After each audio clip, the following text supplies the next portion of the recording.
Welcome back to Hope, Health, and Ha-Ha, the podcast where we talk about the real stuff: health, hormones, infertility, cancer, and everything in between, all with honesty, heart, and just enough humor to remind us we're human. I'm your host, Winny Chan. In episode 2, I shared how subconscious mind could trap us in fear or open us up in abundance. Today, we're digging in what you put on your plate can impact your fertility, your energy, and your overall health. Here's the truth: conceiving a baby takes time. Only about 30% of couples get pregnant in the first month of trying, and 1 in 4 couples may still be trying after a year. And let's be honest, this is not how we were taught.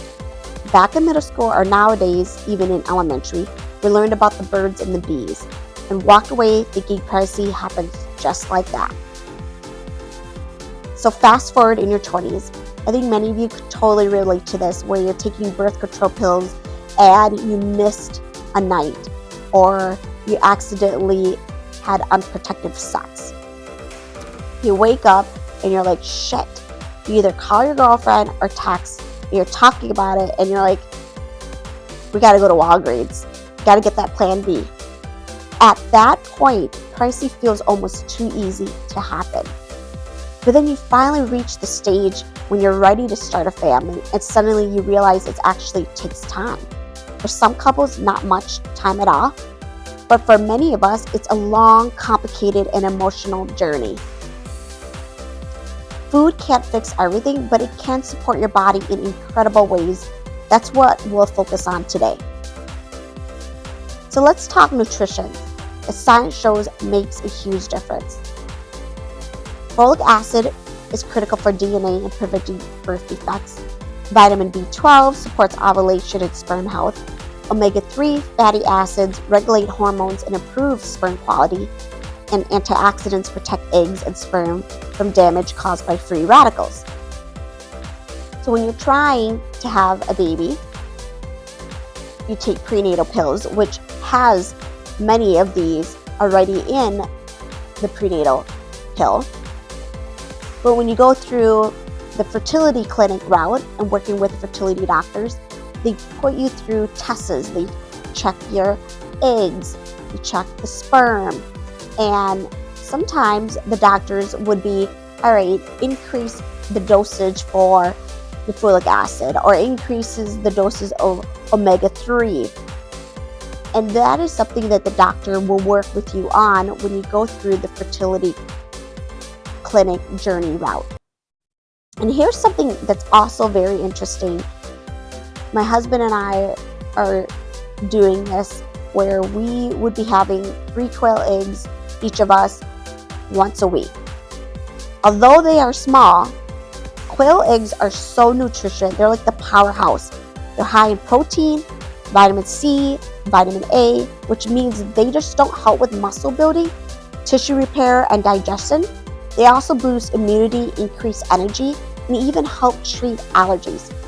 And here's the kicker: a single quail egg contains a significant amount of vitamin B12, which boosts metabolism, support brain health, plays a crucial role in development of a nerve cell and red blood cell. There isn't a clear scientific evidence yet that quail eggs directly improve fertility, but because they're so rich in vitamin B12 and help reduce oxidative stress, they can still play a supportive role in overall reproductive health. And they are so good. I remember growing up, my parents would put quail eggs in the pho or in the kapoon, which is a red curry dish, which is a Thai Lao noodle soup. My parents were so well ahead of the curve in the Asian community of quail eggs, and I can't believe I missed out on eating that because they are so delicious. I guess better late than never, right? Here's a fun fact though. Kourtney Kardashian has shared that she ate quail eggs daily while trying to conceive. This is when she was trying to conceive with Travis. This is a reminder that foods rich in micronutrients can support the body, but also in other important ways for a healthier lifestyle. So one of the best studies eating patterns for fertility is a lot of doctors and nurses would mention Mediterranean diet. It's also known for preventing vascular disease and supporting long-term health. It includes olive oil, fruits, vegetables, whole grains, nuts, and fish, and then limiting the portions of red or processed meats, and then cheese and wine in moderation. But let's be real here. Switching overnight can be overwhelming. So here are small, doable steps. Add fruits or veggies as snacks. Choose whole grains over refined breads and pasta. Swap fish for red meat twice a week or at least once a week if you can. Switch from whole milk to 1% or skim or almond milk or oat milk. Cut back on processed foods when you can. Organic is wonderful if it's in your budget. And I know a lot of families can't just go completely organic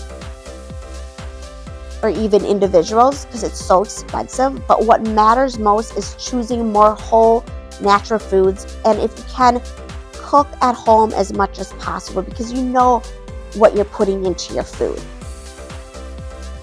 When I was going through fertility treatment, doctors and nurses kept telling me, eat healthy, try Mediterranean diet. And while that sounds simple, the gap I found was this. Nobody explained how to actually make the switch while still enjoying life. You know, it's the difference between, all right, I'm going to do it, but now how do you sustain it and maintain it? And that's where I found such a big gap. I wish at the time I had an easy, realistic food plan that was given to me. Something simple to follow that would guide me along the way. Instead, I was so inflamed from the medication that the doctor had me on IV inflammation treatments twice a week leading up to my embryo transfer. On top of that, I was doing acupuncture, chiropractic visits almost every other day just to keep that inflammation down. While those things helped temporarily, they weren't long-term solutions because food choices were still working against me. I didn't realize that what I was eating was fueling the very inflammation we were trying to fight. Since I've made the switch though, I've been the healthiest I've been in the last 5 years. I'm no longer inflamed. I'm not bloated all the time. That transformation came from changing the foundation, my nutrition. That's why today I give my clients what I wish I had, which is realistic, fertility-focused foods that make the shift doable and sustainable. That's the key, sustainable. So my approach is 80-20 balance. 80% is nourishing, natural organic foods to support the fertility.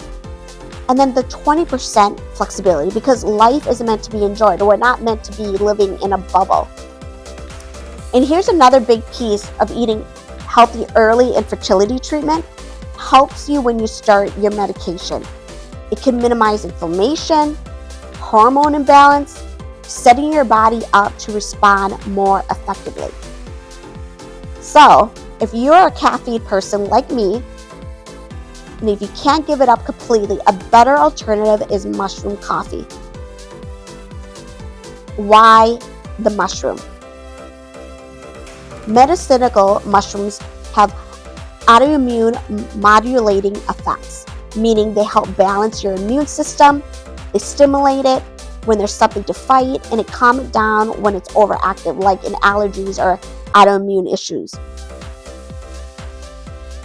Research even shows that medicinal mushrooms actually could modify cytokines, those messengers that drives inflammation.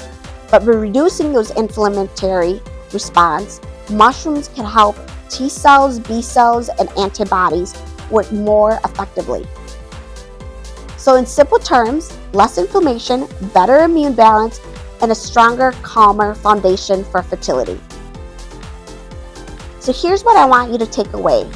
No diet is a miracle cure, but food can help prepare your body and support fertility and your overall health, well-being. Quail eggs, Mediterranean eating, and nutrition-rich foods can boost your foundation. Always start small, little swaps add up, and most importantly, keep it realistic and sustainable with an 80-20 approach. Remember, this isn't just about getting pregnant. It's about creating a healthier, more balanced you. That's the core. Thank you for joining me for episode 3 of Hope, Health, and Ha-Has. If this episode helped you, subscribe, share it with a friend, and follow me on Instagram at Winny, capital AK, and my fertility foundation, Ray of Light Fertility. And if you're interested in wellness coaching, or if you know someone who might benefit from guidance during their fertility or health journey, message me on Instagram and I'll love to connect. And don't forget, until next time, eat well, live well, and remember, healing is hard, but it doesn't have to be humorless.